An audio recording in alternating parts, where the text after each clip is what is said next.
Ito yung candy namin ng mga bagets. Mga batang 90s. Ito yung candy na pag ano mo sa labi mo, sisipol siya. Grabe ngayon na lang ako nakakita nito.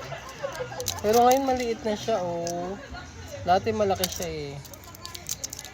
Try natin kung sisipol siya. Kasi mayroong whistle talaga siya, nag-whistle.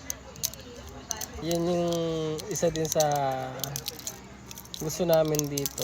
Noong elementary days kasi sumisipol siya.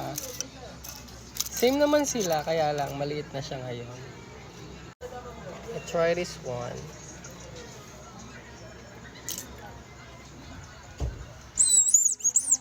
Perfect na sipol. Diba?